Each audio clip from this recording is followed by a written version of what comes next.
let's start with our good in the order. We go around the room, see if anybody has anything they want to share, bring up with council members.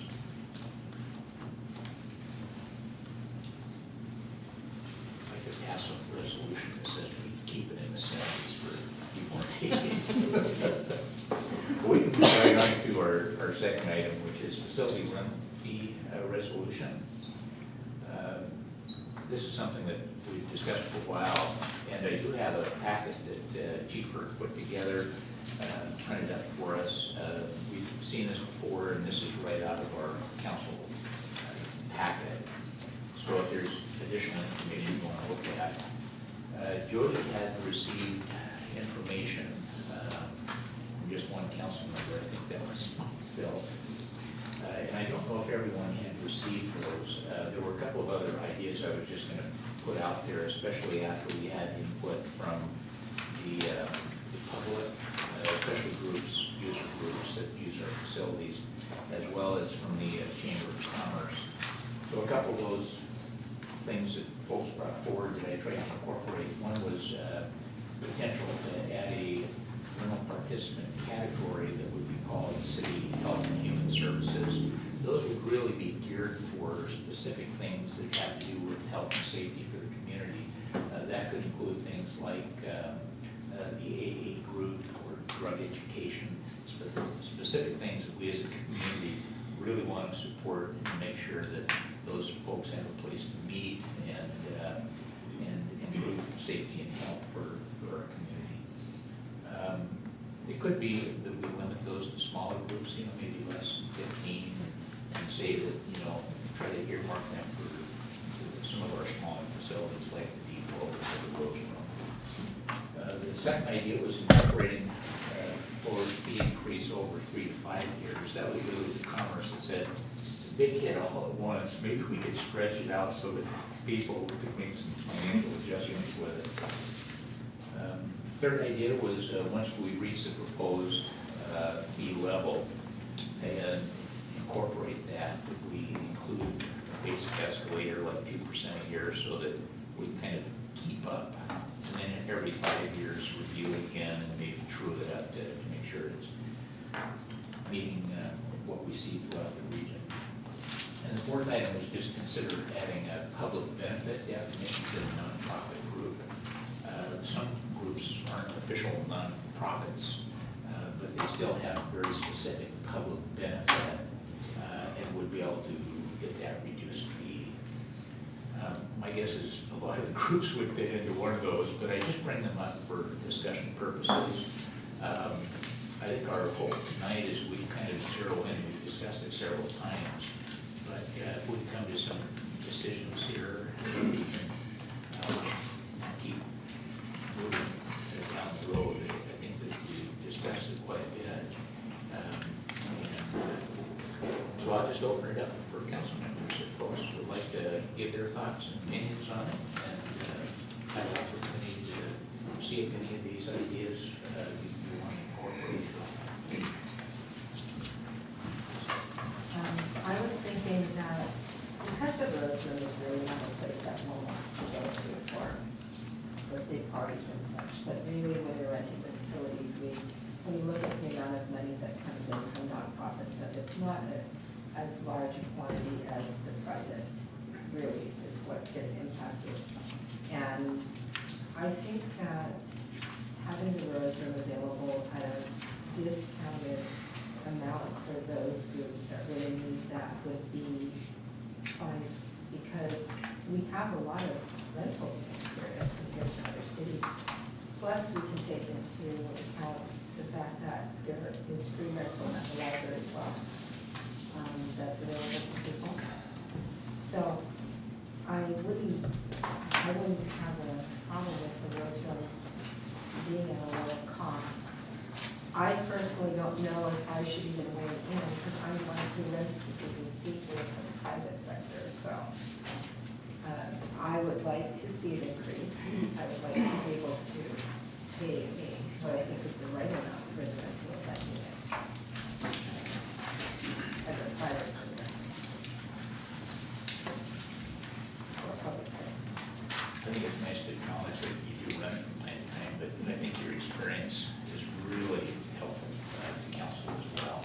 And I think you've noticed, you've said past running in other cities that oftentimes you're paying quite a bit more than ours, which are quite outdated for our fees.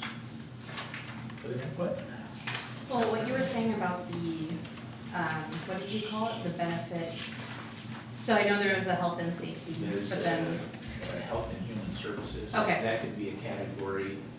I like that idea. I mean, I did confirm, that was kind of a big thing for me early on, was that not everyone's a 501c3 and not everyone's gonna jump through those hoops to get that, so, but there's still a lot of worthy groups that fit under that category.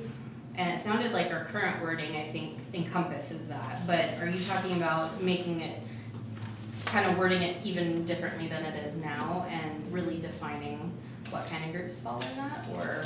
We could, one of the things, having talked to city staff, they just want us to keep it simple, so, you know, you don't have to go through a lot of calculations every time someone wants to rent, and so it's nice to have simple categories, and straightforward fees, so that there's not a lot of additional work, because there's already quite a bit of work in just contacting folks in what category and just scheduling. So the idea behind that, it could be anything council wants it to be, but I think the idea behind it, having something that really was for health and safety of the public and citizens, was to have a category that could even be no charge, similar to what we do for, you know, other groups. It's always tough to put a solid definition because, you know, like I said, I just said keep it simple. And so one of the challenges with having a category like that is, you know, there's a lot of folks that say, you know, this is for public benefit, and somebody has to choose. It's really tough for our city employees to try to make that decision and go, well, that's not big enough, you know, or important enough, you know, it just puts you in a really awkward spot. So I think that we would need to define that pretty tightly so that, you know, it made it pretty clear whether it would fit in here or not. Yeah, I agree with that. Oh, sorry. Oh, no. Okay. Yeah. I agree with that, and I think that, you know, it's something, I think Councilmember Iyer said at the last meeting where a lot of businesses could almost even function as a nonprofit, you know, if they're small enough. So I think maybe for me personally, having a line, a business is a business, it's for profit. So even if there's a public benefit, I don't see them falling in that category. So I don't know if that would help kind of narrow that definition, but a lot of those groups are very worthy of a discount. I like the idea of picking a chosen room or facility to say this is kind of the more discounted one, especially if we want to try and get more funds from those larger facilities. So that could be a way to do it, saying the Rose Rooms are more discounted without bogging down the other ones that could be getting, you know, have more uses and generate a little more income. And then one last thing I want to say, I was thinking about this a lot after hearing everything at the public hearing and hearing loud and clear of people saying that the rates were going to be too high for so many of the groups that use them. And I think I've changed the way I've been thinking about all the buildings in general, and that we keep thinking or comparing, saying what does it cost, or what does the fee need to be to balance out that annual maintenance. So I look at the parks, and we don't expect, even if there's a rental component to a park, like a picnic table or, you know, something like that, we would never expect that to pay for the maintenance of that park. And I'm just wondering if we need to shift our thinking about our facilities that we rent out really as amenities to the public and not expect them to pay for that annual maintenance cost in keeping the fees low. From her perspective, I asked the mayor for her thoughts on it, and she said they're not pushing one way or the other. They just noticed that our fees were really hadn't been looked at for a decade or more, and that they appeared to be out of step with what other cities were doing. So this was just a chance for us to look.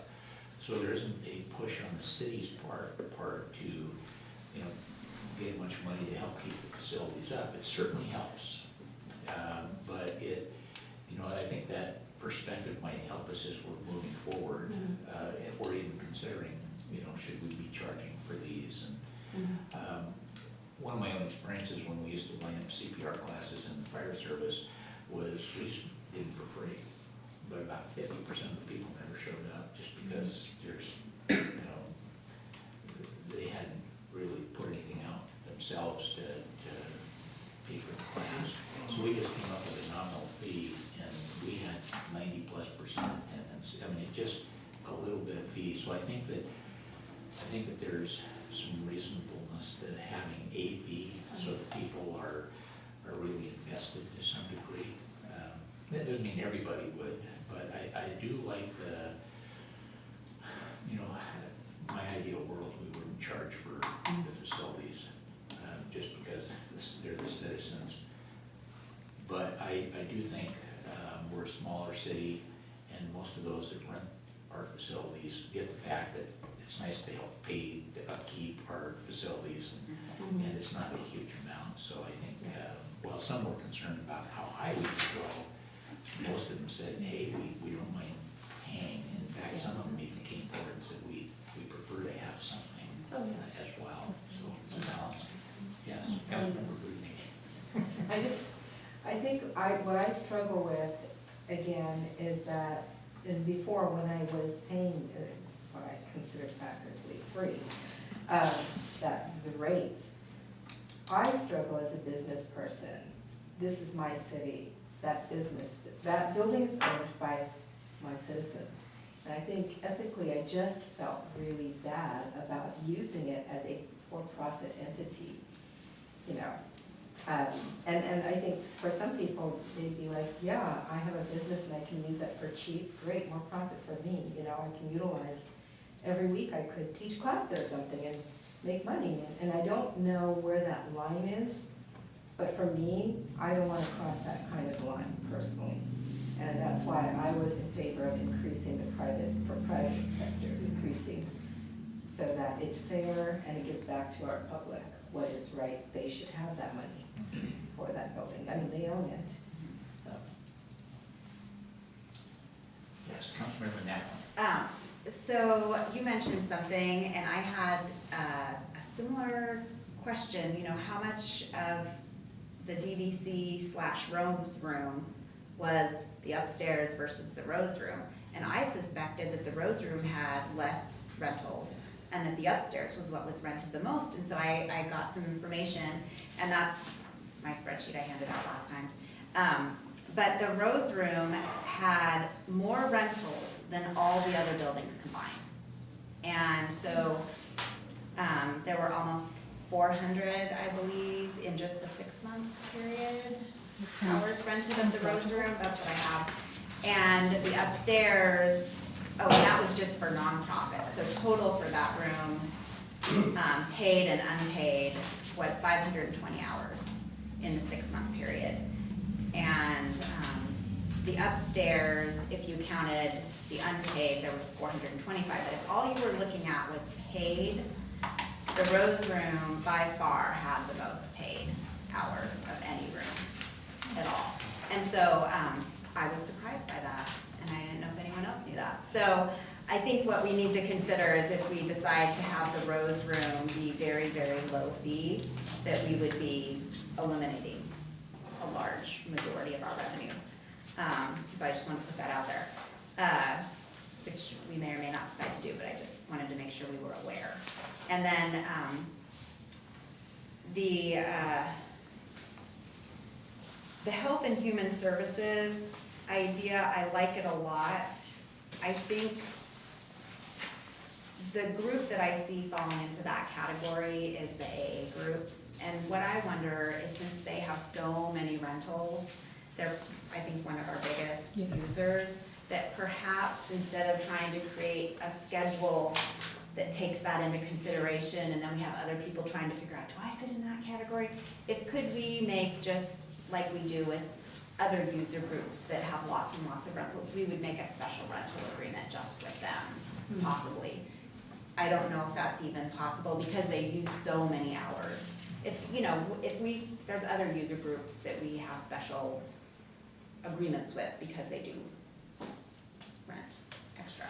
So anyway, I just wanted to throw that out there. So, just each AA group is technically a separate group. Mm-hmm. So we would have to have a separate agreement with, 10, 15 different Well, groups. maybe not that many, but 6, Half a 7. dozen at least, yeah. Is So, there an ordinance or a resolution that says these groups get well, this we can rate besides change individual Exhibit contracts? B in your resolution to call out just those groups. That's why, when we were discussing this, the Health and Human Services component kind of came to play. Yeah. Because we were talking about that. Other groups that might fall into that would be like, when Evergreen Healthcare does some health education Yeah, classes. We Teddy have a Study. group that's called Teddy Study. They do child diabetes testing, so they would fall under that. Sherry did do some research for us. In the Rose Room in 2018, at $15 per hour, the AA groups, just looking at those groups, their grand total of hours was 533.5 with a dollar. Thanks for sharing that. I learned that as well, and that was a bit of an eye-opener, that room was actually the largest one. The other thing was there's a lot of groups that, they don't run it, once a month, they run it regularly. It's just, they go in and schedule it. So I think I heard up to 90% of the time, the Rose Room is full. I mean, it gets a lot. I don't know, is that accurate? It is rented out daily, So almost every day of the year? almost every weekday morning, and then and then Saturdays and Sundays, there's a regular group on Thursdays, a regular group on Fridays, so, and those are evening meetings. So every day, at least one meeting per day in that room. And they seem to gravitate to that room because of cost. Okay. That's the cheaper room, that's what I like. Yeah. Other thoughts? Councilmember Iyer? I think we should just keep the Rose Room at $15, or put it to 16, and then put an escalator on all these for 3%. And I think that would address things. I'd be kind of partial just to go ahead and eliminate the groupings of costs and just go with the nonprofit community groups, because I think at the end of the day, that's all everyone's gonna feel that they fit in that category. And I think it's gonna be, in practice, I can't remember the last time I saw a business in one of those buildings. Maybe I don't pay attention enough, but, so. And then I think having that 3% or some fixed cost increase over time will, address it. So I guess, this being said, I say we just put it at $16 for the Rose Room, and then have a percentage escalator of 3% or 2%, and call it good. Next question. Are you talking about the 3% from the old rates, the current rates? On all the rates. From the current rates, not from. From the, not- no, from the new rates. So, just to be clear, would you just keep the current categories then? Will you? Yeah, I mean, I would, as we go around this, as to keep in mind of trying to make progress on this. I don't know, it didn't sound like it sounds like there's some buy-in there's significant buy-in on the differentiating between the nature of the group renting it. I kind of think it'd be just cleaner just to keep it all. I think in practice, 95 to 99% of the people renting will fall into the category of nonprofit and community groups, so I don't think it's really worth the ink or the time to differentiate it, but it seems as though that there's some thoughts in, that aren't in line with that, so I would be fine with keeping that and let the chips fall where they may, but in terms of offering a constructive, immediate, finite change to resolve our impasse, it would be to keep the Rose Room at a lower rate and just raise it by a nominal amount, $1, to represent some growth for cost increase, and then, tack everything to some sort of escalator. But I think we should kind of like all wrap our heads around, specific, items that we'd like to see, and kind of try to get an idea if those have consensus. But staff would really appreciate keeping it simple, so that when they're calculating it, without having to get up and, overthink this. I think there is some wisdom to keeping it very simple. Other council members? So I too am in favor of keeping the Rose Room low, 15 or, even 16, like you say. And I'd like to hear what the other council members think about, AA and, is it DA, Drugs Anonymous, is that what the other one is? Because NA. I don't, I like the idea of keeping them, I think we need to support those organizations. I think we need to support sobriety, and I think that's, I'm really in favor of keeping their, and the hours that they're renting it are typically hours we probably wouldn't be renting the Rose Room in the mornings. I mean, that's one of my thoughts. In one case, that is correct. Yeah. They meet early in the morning, every morning. And then we probably would not be renting it to someone else during that time, so I just think that that's something I would be in favor of. I personally would like to see us keep the rates pretty comparable to what they are, or maybe a 3% escalator. I think the increase that we had in here is, personally, I think we could end up losing a lot of people that rent the space, and then we're in a worse situation if we have no tenants, people renting the space. And then I also look at the fact that we're including the rec center in this, and that's a building that we've been talking about potentially selling, and we're including it with a loss of $5,000 a year, and then we're making it up in the DVC and the Rose Room by increasing the rent there. And we also should take into account we're using that space. So to me, it's like that's our cost of owning the business. It should be costing us money as well, right? So it's like, I just think that the fees that we have might be a little too high.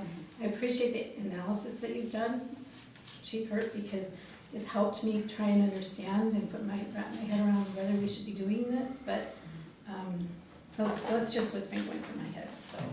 Councilmember Knapp?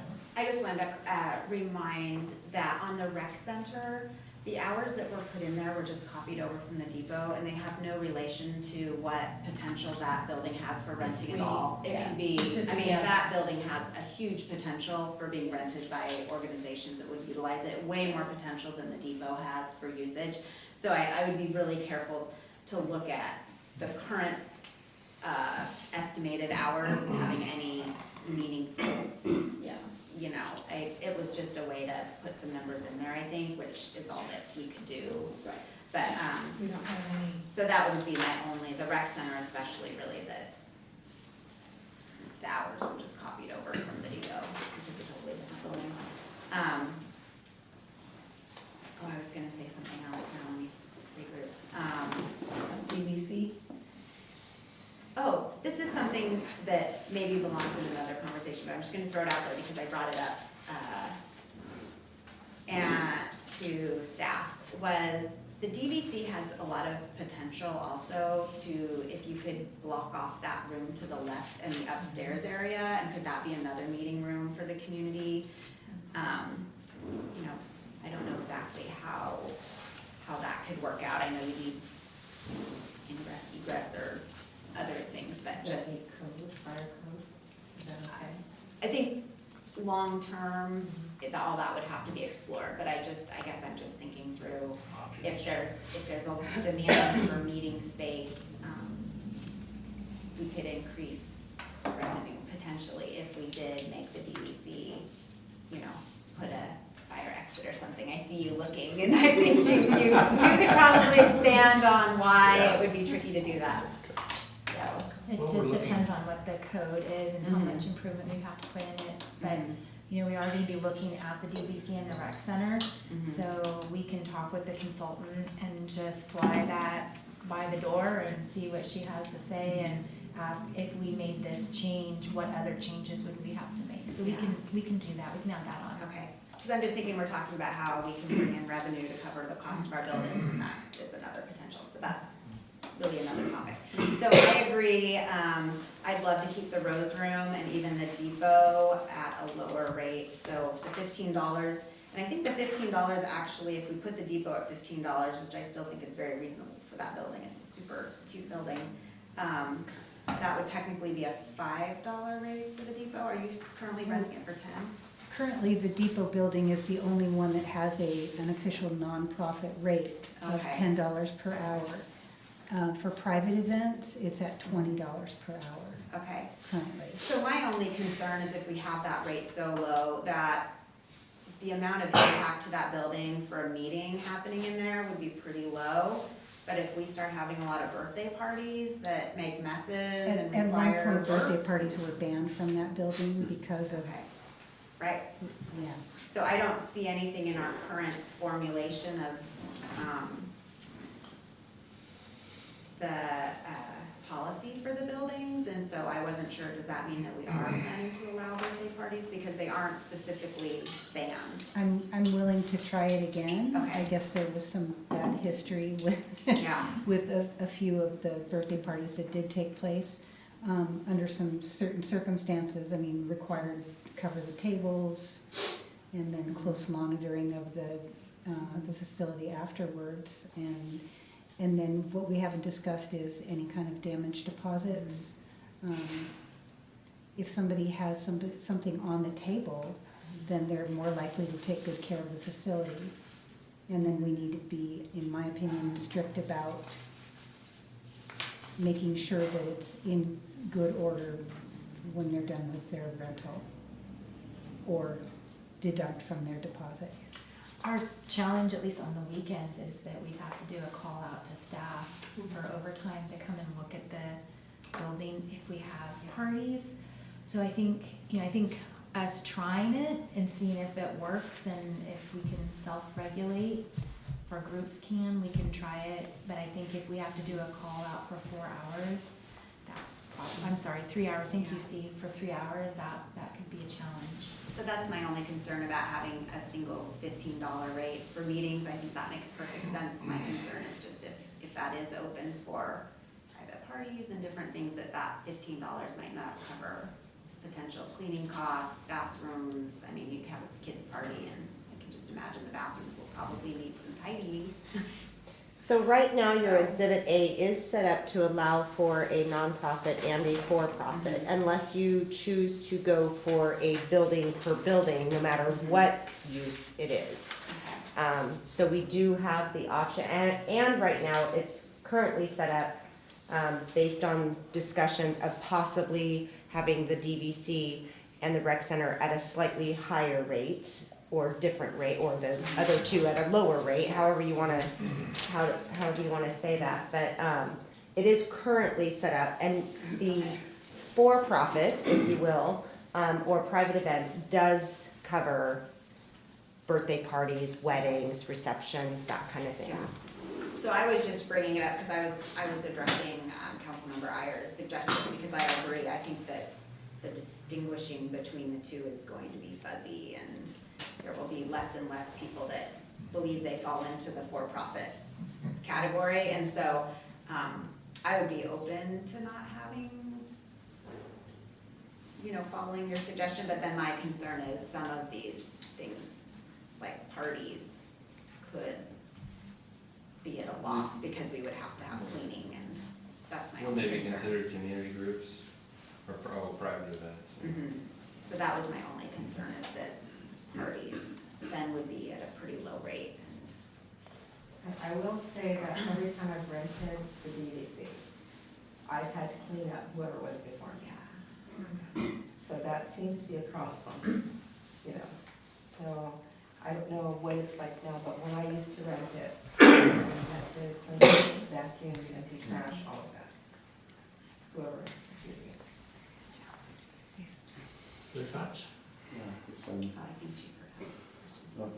I was just gonna add to what you were saying, Jennifer, if you wanted to keep those facilities at a low rate and you're concerned about the parties, then council could consider a nominal, non-refundable deposit for birthday parties, and those types of things. That's it. Cleaning fee, or you can call it what you want, okay, I like that. But then if we do a cleaning fee, then they want clean, right? Well, maybe don't call it that. I'd say, but if it's clean, then they deposit back. Right, yeah. So I'm okay with the deposits, I think that's what's proposed before, for alcohol or food, it's pretty steep. Yeah, if there's birthday cake smeared into the carpet, you know, and the next person is doing an art show, doesn't want to deal with that, then at least there's some, maybe then if you document it and clean it, then maybe the city could provide that money to you. If you reconcile someone else's mess, then maybe one way to resolve that. I think we could schedule, like if there's a party, then we just schedule somebody to come in and clean it between the uses. That's another way to look at it. I just worry if we have it set up as a deposit, that then you're gonna get into having this conversation about, well, it wasn't totally clean, and that would be difficult. I'd almost rather have a fee, and then if there was excessive, damage like cake smeared everywhere, then there would, you cut into a damage deposit or something like that. But I guess I'd be a little bit afraid. I mean, clearly a party is gonna be more wear and tear than just a meeting, and so. I think the deposit is just a psychological insurance policy, right? No one's gonna, I think I saw it on the PowerPoint, I just remember seeing it, that either alcohol or food would be like $250. And I think that would be, again, a psychological factor, that would probably prevent a lot of. It costs $75 when we have, like on our monthly, when a person comes and cleans it up, and that person comes from about 40 minutes away. So I'm not sure that they would come for one, because they usually do a sweep of different buildings. But that's pretty much probably the minimum we would see for cleaning is $75, All I'm if saying that's is, important. it's easy to just say with all the food, and it's like, you might add to something, and you're already ready to approve. But one concern about this is that it should be, I think, titled a short-term use policy, to not preclude long-term lease agreements by a council policy. Because I can't read this and it would scare off anyone else interested in doing some, maybe they want to do it for a month or two. I actually received a call over the weekend because there was some concern about, was this a short-term or long-term Right, policy so- versus a lease? So whatever you'd like to do, but I think this should be clearly a short-term use policy, maybe with something that defined as non-hourly or continuous use. So I'm fine with the $15 to the Rose Room special cases, and I think special cases should include the nonprofits plus health and human services organizations. I think that's a nice, easy way to define that. But I wouldn't worry about it beyond that. That's it. Other thoughts? Well, good discussion. So Councilman are Breyer? is everyone, it sounded like there was some, somewhat consensus on the Rose Room amount. But they did sound like there was some specific, or is everybody else okay with, the new prices, the new costs on everything else? I think you'll never get this perfect. The best thing you can do is roll it out and try it, see how it goes. This doesn't set anything in stone, so you can see what those new rates do, how they affect use or what, and then you can check back later. I think 50 and 30 is way too high on the other rooms. That's way too high. But you don't know until you know, and maybe you're right. And then you alienate groups and then they're gone, or I Or think they that's say we told- way they say too that high. they're I mean, we've been full, renting the rooms for $20 But they an can hour. go to the Rose Room. Yeah, if there's special cases that can use that room and schedule. I just know from my experience of renting, even this current rate is cheap to me. So I don't have a problem with for birthday, wedding, private use. Councilmember McHenry? I agree, looking at this, because I've rented places in other cities, that these are reasonable. However, at the public hearing, what I heard was that the jump from what they're used to is huge. And looking at the for-profit, I mean, I guess overall I'm less concerned about the jump for for-profit, because I just think that's a part of doing business, and I mean, I get that. But my concern remains with those community groups and the nonprofit groups. So I would want to find some sort of medium. I don't have numbers in my head, I'm sorry, no, that's too big. But some sort of medium for those groups, maybe a slight increase like Councilmember Iyer was talking about, or I don't know if you were just saying on the Rose Room, or are you saying all the nonprofit rates? Well, it seems as though, that we could consider some sort of escalating cost over time for Right. everything. So not start, okay, so I just wanna make sure I understand, so, but you were saying the new rates, or were you The saying new back off rates. a little? The new rate, I mean, I think we should, if we're gonna talk about the other rates, we should just say, well, somebody can come up with something. Cause some of these are, I mean, I think to some extent, it's an imperfect science to come up with some of these numbers, so. Yeah. I think we just try to come up with a number, but yes, my point was you set our new rates and then there's a growth every year. I'd rather see a small escalation from what we currently are charging instead of a huge jump. Because people will be able to, Scale up. Right? yeah, and then every year, we look at, I don't think this jump is gonna, I think it's gonna cost us. I think we're gonna lose too many people. And I don't think they'll come back. I know you will. I don't think you will. I think they'll move on. Well, that was, to me, what the Rose Room was gonna be, but that was the give and take was the Rose Room. And I know for a fact that a lot of people use the Rose Room, so I figured that was pretty generous to not even, not raise that rate, but for those groups that came, that's a different for them. Okay, I'm just gonna throw this out here. Let's just throw it out. $15 for the Rose Room, no matter what group you are.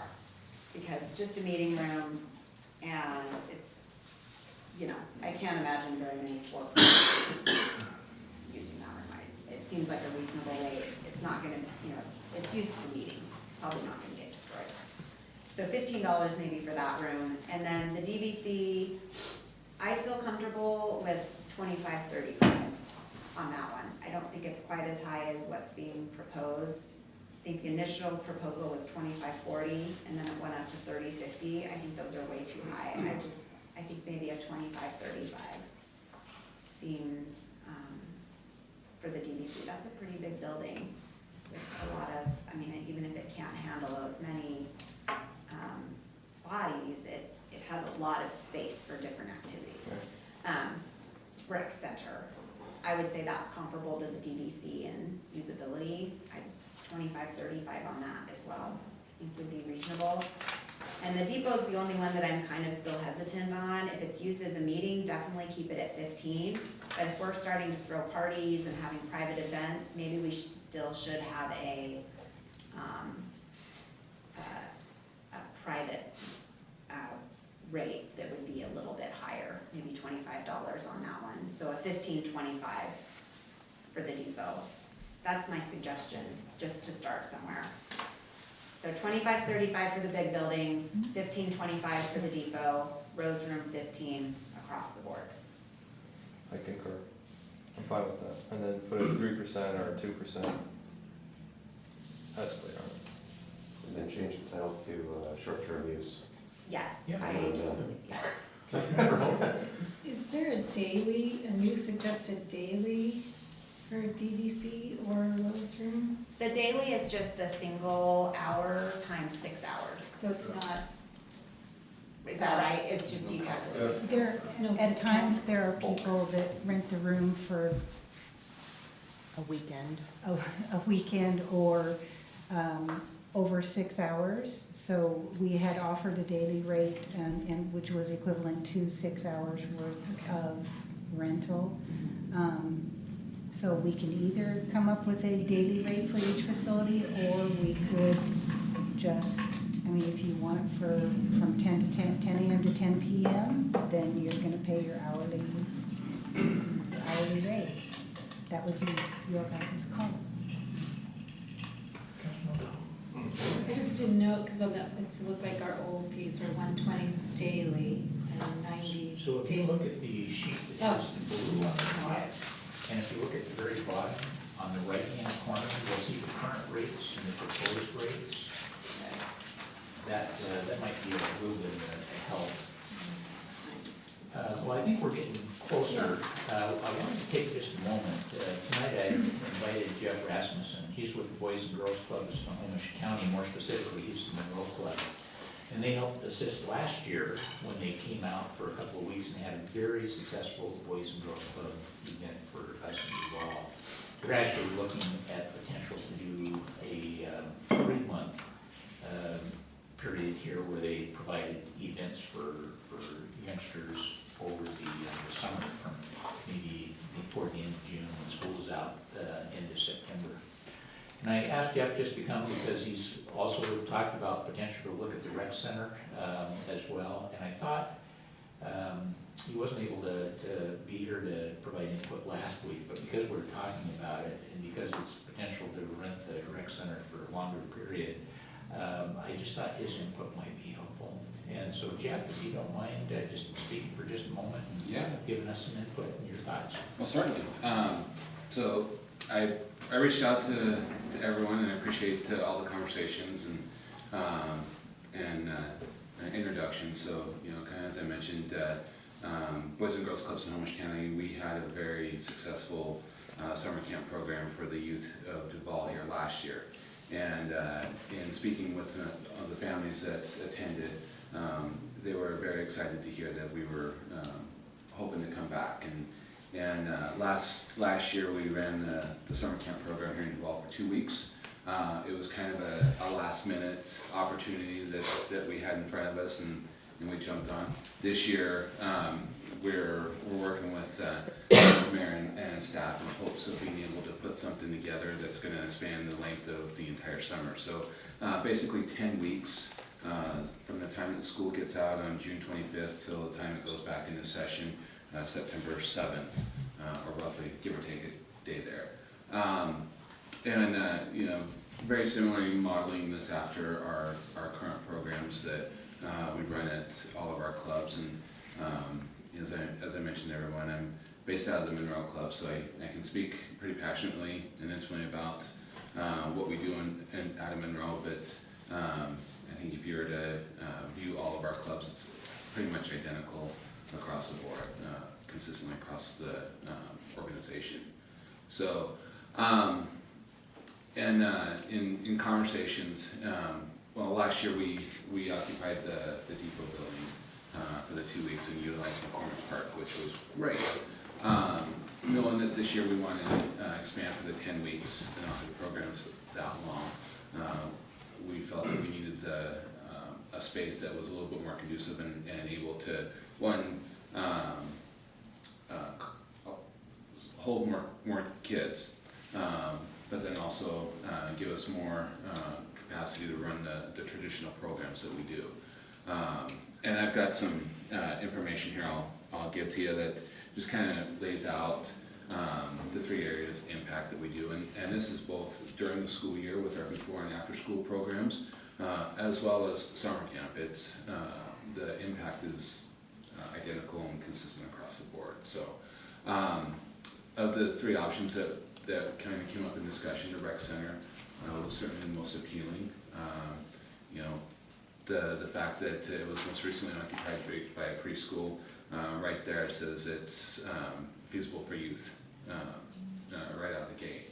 And we're very, if you look at our history, and that includes some of that as well, Boys and Girls Clubs in Snohomish County, we're accustomed to coming in to buildings that maybe weren't necessarily meant for Boys and Girls Clubs, and creating an opportunity for the kids and building that experience.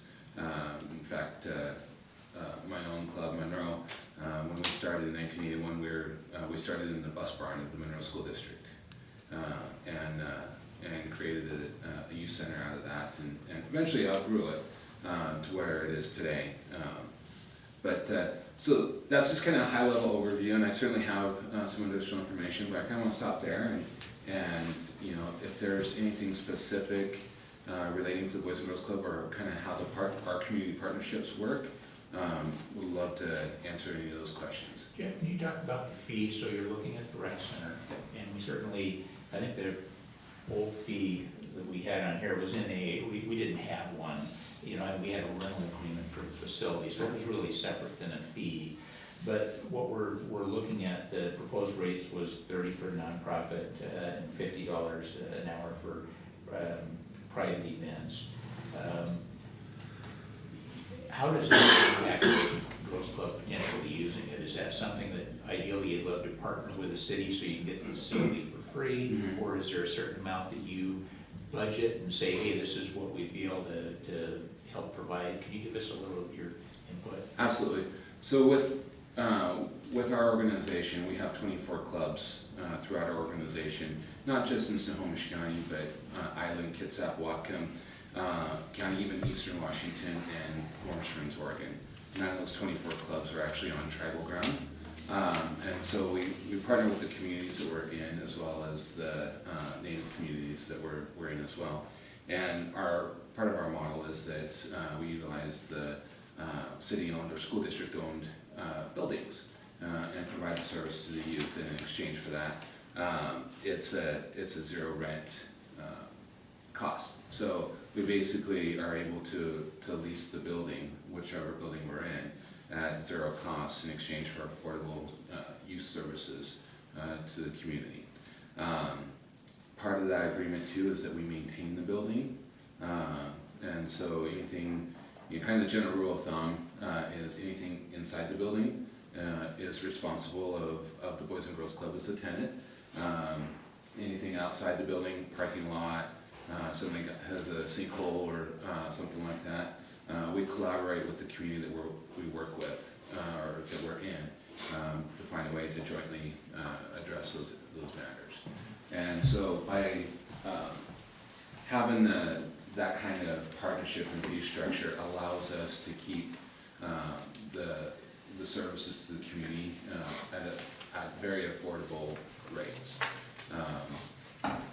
Teens can come to any of our clubs. Technically for $30 a year, every day after school they can come to a Boys and Girls Club. The before and after school licensed childcare, at least in Monroe, is less than $400 a month. So any fee-based programs that we offer are extremely affordable, but the great thing about it is that we all offer scholarships to families that need it. And the way that we're able to do that is because of the great community partnerships and the service that we're providing allows us to be able to offer those scholarships. In addition to the partnerships throughout the community with our other community organizations. Yeah, I think that's real helpful. Question for the city then, so if we're putting fees, rental fees, but we decide to have a longer term agreement for, 10 weeks, so that wouldn't fit under this. That would be something separate. Just comes back to the general building proposal. Okay. Jeff, is that right? Yes. It might be good, because I have a few questions, brief questions, and maybe other council members may as well. Certainly. What duration of use are you needing this summer? So again, basically from the time the school gets out, June 25th, I believe, is the last day of school, until it goes back into session, which I believe is September 7th. So essentially 2.5 months or 10 weeks of the summer. Okay. And you would pay all utilities, consumables, like paper towels, all that? Yeah. For the facility? Yeah, and utilities, garbage, water, sewer. All I of mean, that. we're accustomed to paying utilities, and so if it's worked into the agreement, such as, great. I think it sounds like a good idea. Any questions from council members? Yeah, is it available for youth who can't afford the $30 a year? There's Absolutely. scholarship for that as well? Absolutely, yeah. So all of our programs, whether it's our teen programs, our licensed childcare, our youth sports programs, we make scholarships available. And so just to kind of give you an idea, with our licensed childcare programs in Monroe, we have roughly 80 before and after school childcare kids run out of that club. Fortunately, not all of them show up every single day at the very same time. It's spread out a little bit, but we've got 80 kids enrolled in our before and after school program. With just childcare alone, we have about just a little over $2,000 a month in scholarships that we give out just for childcare. So, and that could be a full scholarship or a partial scholarship. It just depends. Yeah, thank you. Not only does it impact some of what we're looking at here, but certainly we're also looking at what to do with our rec center, whether to keep it and utilize it or to sell it. So I really thought it was very timely to have you come in and talk. We do have a consideration on the table that Jennifer provided, and it sounds like it was picking up some steam to keep things simple with profit and nonprofit. And changing what the original proposal was, $30 an hour and 50 to 25 and 35, with, if I understood correctly, with the exception being the Rose Room, where we could keep that either at 15 or as Councilman Breyer suggested, maybe just 16, and then put an escalator on it that we could automatically increase it every year by 2 to 3%. I don't know exactly where to take it, but it sounds like folks like that idea. There was something. I think the depot was also a 1525. So we would include our 2 smaller spaces. The other, I was just gonna say, so, just to recap, $15 for the Rose Room, $25-35 for DVC, the rec center is $25 to $35 unless you have a long-term agreement or lease. The depot, 15 for, kind of meetings, and then 25 for private with a 2 or 3% escalator per year. My only concern about the 2 to 3% escalators, I really consider the $15 meeting room charge is similar to what Councilmember Remington was talking about, how you need to have some skin in the game. And so I don't know how much I want to see that go up. I really like to keep it low, because I think so many of those groups that are using it are adding value. So I don't know, I'm a little hesitant on the escalation. I could go either way, but I'm not quite, I don't know. Because the 3% escalation is only 50 cents more. And so you'd really only be able to raise it every other year. Or we could have the Rose Room be exempt from the escalation. The escalation, yeah, possibly, yeah. do that. The other 2 things I like to, we had heard that keep this short term, just to underline the fact that, you know, if you want to do a long term, you do something separate. So this is really for short term use. And then the other was potential to say, if you're going to have alcohol or food, either one, that you have a damage deposit, just, it would help take care of some of the party issues, I think. Keep in mind that all of these AA groups that we're referring to always have donuts or cookies and coffee, and so does that include, is that included under food? It's just snacks. It could, except my idea is they pay the deposit once, it's held throughout the year, and so it's not like you have to keep changing checks, but you Okay, should have, just so that's you should have clarified. some economy where a repeat user could post, and then it could carry through for calendar years, so they don't have to worry about it. Yes, and that's the way we But if they use it. spill We- coffee yeah. on the floor, then they're covered. That's what we have. So that would be covered by the deposit, which was $50, I think, was what we were talking about. That's the damage deposit. If you want to add food to the alcohol use, that's $250. Plus, we have a separate application fee proposed, which is a non-refundable application fee. That was specific to the alcohol use. So now Because we're there's getting all, additional- So let me ask this, is council comfortable at not having a separate fee for food, but just having the damage deposit? Now, it doesn't mean we need to take a look, but, you know, if there's a birthday party, somebody'd have to check, I suppose, to see. And I know that it gets into that. Okay. I have one quick question, and then about the damage deposit, I think for simplicity, I don't know, it feels like it might be easier just to have a damage deposit instead of saying alcohol or food, I don't know. I could be swayed either way on that, it just, to me, depends on what staff thinks is easier. But about, specific to the AA and NA groups, I remember them mentioning that they have inconsistent donations, and so if there was a, say, $50 deposit, would we allow them because I don't know if that's doable for them right off the bat, for those regular users, would you allow them to incrementally also contribute toward the deposit? Does that make sense? I just didn't know if cutting a check for 50 was even something that they could do. I know it seems pretty small, but what they said last time made me think of that. I think that's, yeah, absolutely, I think that's reasonable, and I think they would feel the same way.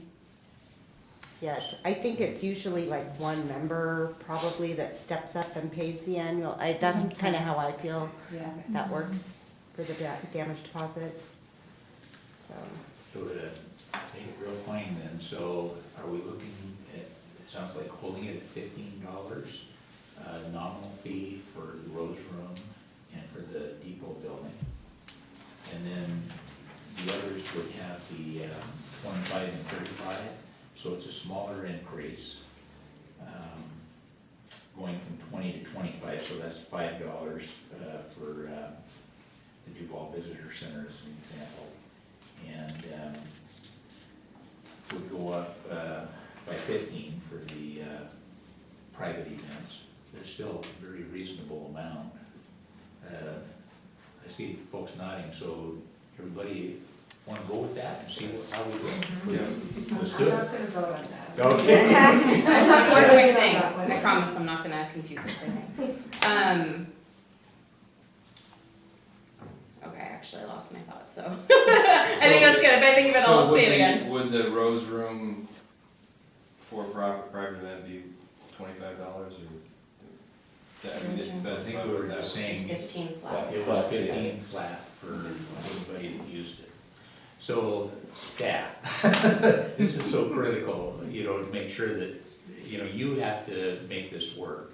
So are we missing anything? Do you have suggestions to modify anything that we're doing tonight?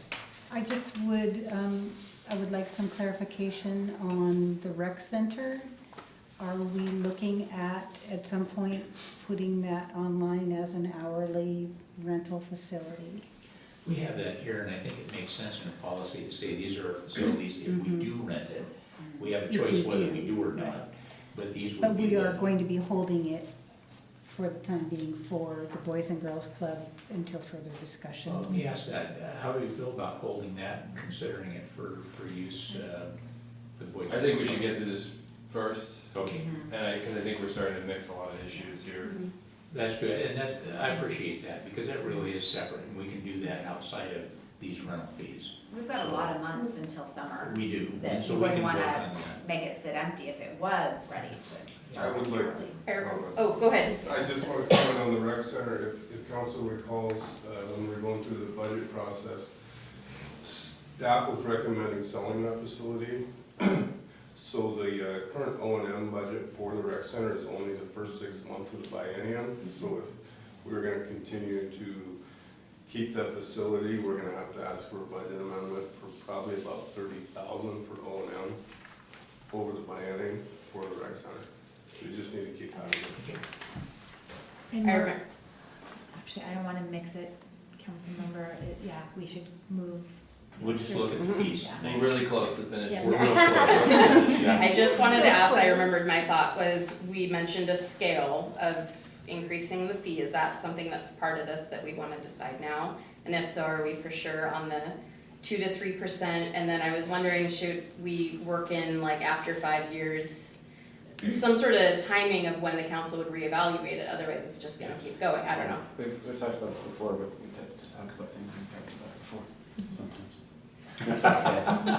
But what I recall was that, I think it was a good idea that we have other fees within the city that probably should go to some sort of incremental fee escalation based on CPI or like index you are all comfortable with. And, my thought would be just to see how this goes, because it is a change. See how the use works out just with the fee now, and then think about the, the more global Escalation fee later. fee increase for city fees for certain things, that's a blanket policy. Like that. I still feel like we need to get through the process of deciding whether to sell the rec center before we start deciding on renting it out. I'm very in favor for Boys and Girls Club, but this is something that's been talked about for so long. We need to make a decision on it, and even making a decision on an hourly wage, maybe we only want to project out or let someone sign a lease for a month to month while we're still trying to decide whether to rent it. And if we've let somebody rent it for June or July, then we decided to rent it, we're in a pickle. So I Yeah, think there is a lot of we need to things make there. that decision. Yeah, so I think my sense is that until we get that sorted out, we shouldn't be renting it, you know, and hopefully we'll have some decisions here before summer, and we can work with Boys and Girls Club on what kind of facility. But in terms, I'll be really quick since you guys keep talking about the rec center. There's gonna be a cost to opening up that building too for any user, whether it's the Boys and Girls Club or another. My guess is it's gonna be about potentially up to $5,000. So just, I wanna let you know Even that. if we agree to rent it for now, maybe So- we need to, this portion of it needs to be held off till we decide whether we're gonna sell it. I would say, no, to Matt's point, he's right. I think right now, you just need a policy that can work and Yeah. can be implemented because it's needed. And then I would say if Boys and Girls Club, just a separate independent bill, wants to work with staff to understand the cost of opening the building, the other baseline costs, and if they would like to make a proposal to us and something we can turn into an agenda bill, then that's a different consideration. But I think it would be good just to kind of consider it's on the table now and move this along. Yeah. Yeah, I guess I would, I wonder, like the DVC is an empty building and the rec center is now empty. I'm kind of struggling what the hurdle would be to open a building up that's an empty space. Unless something's broken inside of it. It's the Lord of the Flies building right now. Yeah, okay. I know that I heard about the flies in the belfry. There's flies everywhere. yeah, so what I'm hearing is we could incorporate the rec center, but just the caveat that we're currently not renting it until we make some future decisions on it. Yeah, but I would Is that what I'm say, hearing? bring back something that makes sense and addresses all that. If it's Yeah. a short-term thing, and then we can think about what But at least we have a fee attached to it if we decide to rent it. Okay, so I think we've got that on the table and everybody's nodding. Staff, are you feeling good about it? Yeah, One more thought? I just want it on the record, I was not in favor of lowering it. Okay? I was in favor of raising it. Councilmember Brennicky here. Okay. So, I'm fine with it. I think the only thing that I might be still a little bit fuzzy on, and I just want to make sure that I understand, is the deposit part of it. Right. Are we for a larger alcohol use deposit and non-refundable application fee? Are we not? Do we want to include food? Do we not?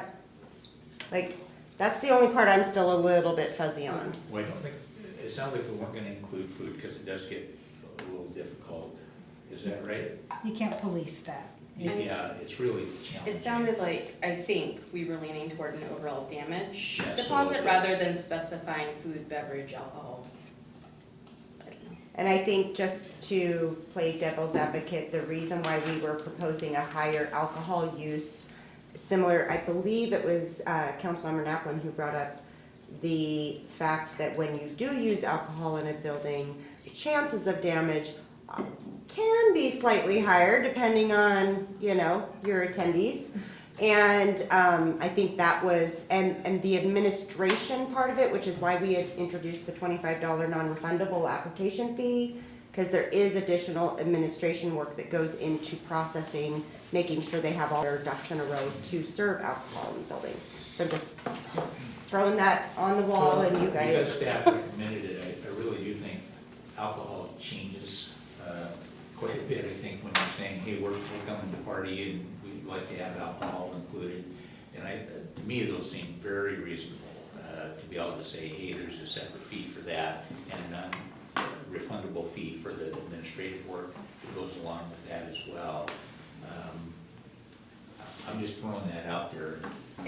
Is that, for regular, recurring tenants, is that a one-time thing if they serve alcohol at all their events? Our proposal one-time right now 25. is that the deposit would be a recurring one that could stay on the books. Okay, The application fee, we originally said per use, that, we're not married to that, that could be on the books one time, because most of the paperwork that you have to deal with is only one time, right? Or do you have to deal with it every time? No, it would be just one time, Okay. because they're using the same, And then the other Credentials. option for council to think about too is that our current proposal is that the alcohol refundable deposit would be in addition to the quote-unquote attendance damage deposit. You can choose to not have it, so if you're gonna be serving alcohol at one or all of your meetings, then you pay the higher $250 and you don't worry about the other ones. That's an option. So we just need to start like firming up some of this stuff so you guys can. I'd be fine with that, if you're serving alcohol, you forego the other damage deposits, it's just $250. That would maybe simplify it, instead of having like I all agree. these layers of deposits. Mhm. Just, and what part of that is refundable or non-refundable? Because you were talking about. The $250 would be fully refundable. The Okay. $25 alcohol application fee Is separate, would be separate And from non- rentals, separate from deposit. It's a okay. And maybe an non-refundable. annual thing That for regular could, users? that could also be an Okay. annual. Everybody good with that? Yep, I'm good. Clarification?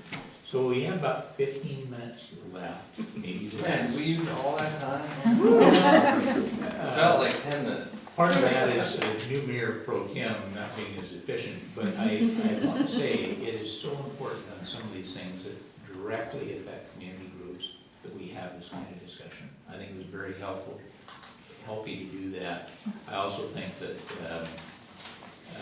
coming to a conclusion tonight was really helpful for staff as well. So I appreciate all the effort to do that. So we really only have time to just touch a little bit on our transportation benefit district.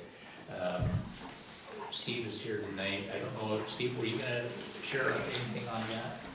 So, The chair. Turn over your chair. Yeah, we met last week, started giving some directions, basically to base the effort and focus of the TBD vote to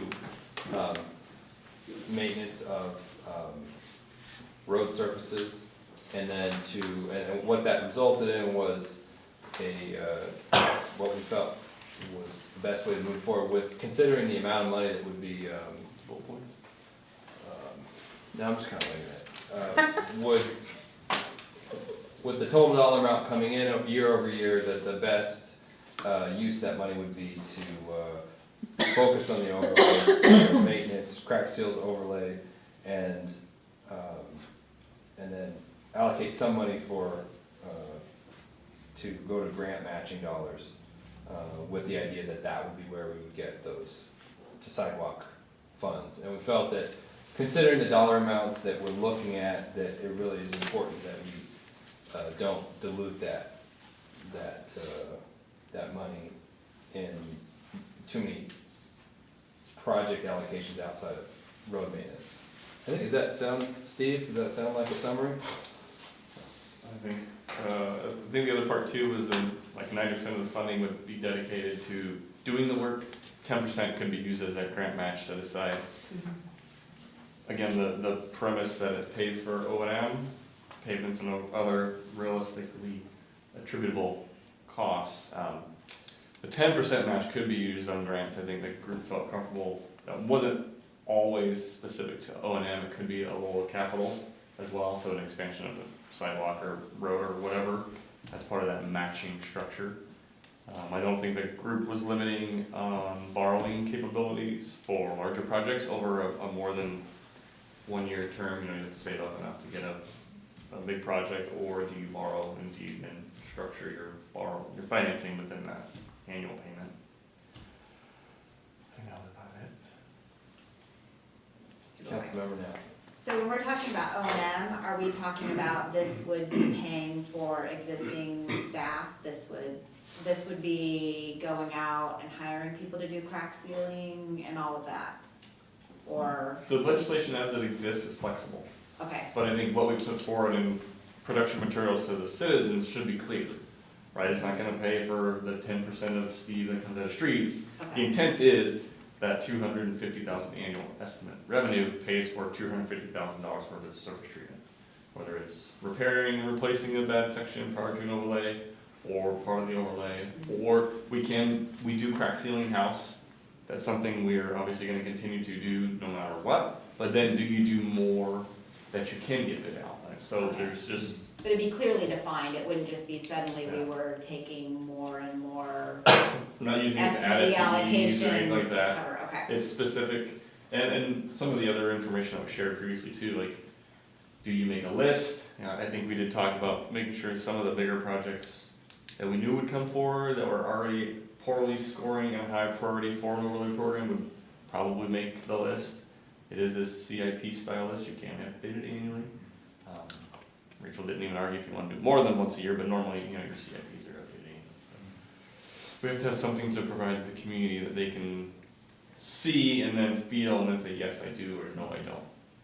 So I think that And was- although the sales tax provides more money for this type of maintenance, it's not in the order of magnitude of, you know, you know, 6 months later, you can overlay an entire street and be like, look, this is what we did, because unfortunately, the dollars that are coming in, while a lot better than the tabs, they're not enough to immediately overlay, you know, Third Street.